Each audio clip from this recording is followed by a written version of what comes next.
this video we're going to go over the basics of the CPU.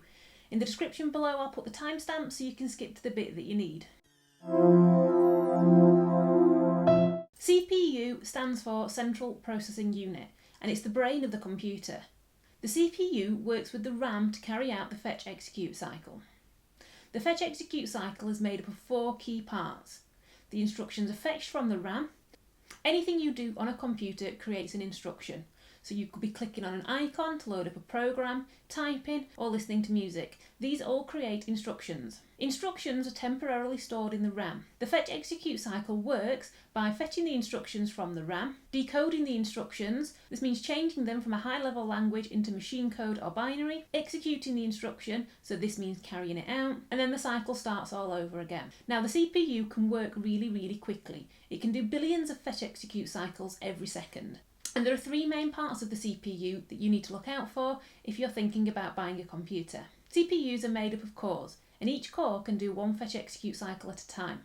So the more cores your CPU has, the more fetch-execute cycles it's going to be able to carry out at the same time, meaning the performance of your computer will be quick. The clock speed determines how many fetch-execute cycles the CPU can do every second. Clock speed is measured in gigahertz. The faster the clock speed, the quicker the performance of the computer. Cache stores frequently used instructions close to the CPU. Cache is quicker than RAM, so any instructions that you use quite a lot are often stored in cache because they'll be able to load up a lot quicker. If you think about websites that you go on often, these load up a lot quicker than websites you've never been on before. This is because these instructions are stored in the cache memory.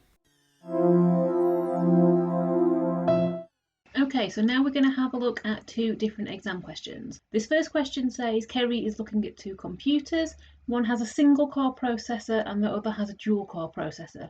Explain why having a dual core processor might improve the performance of the computer. So as always, you need to start off with the definition. So each core can do 1 fetch-execute cycle, and then you need to go on to explain why that might improve the performance of the computer. So there's an indication there that it might not, and that's because maybe the number of cores she has in her CPU isn't actually causing her computer to run slowly. So the most obvious thing to start with is by explaining that dual actually means 2 and single means 1. So by having a dual core processor, this means that you can do twice the number of fetch-execute cycles at the same time. Each core can do a fetch-execute cycle, thus improving the performance of her computer. The second question we're going to look at is about cache. This question says one computer has 64 kilobytes of cache and the other has 512 kilobytes of cache. Explain how the cache size can affect the performance of the CPU. So again, we need to start off with the definition. So cache stores frequently used instructions close to the CPU. We then need to go on to explain how or why the cache size might affect the performance of the CPU. So we need to go on to illustrate why having more cache might improve the performance.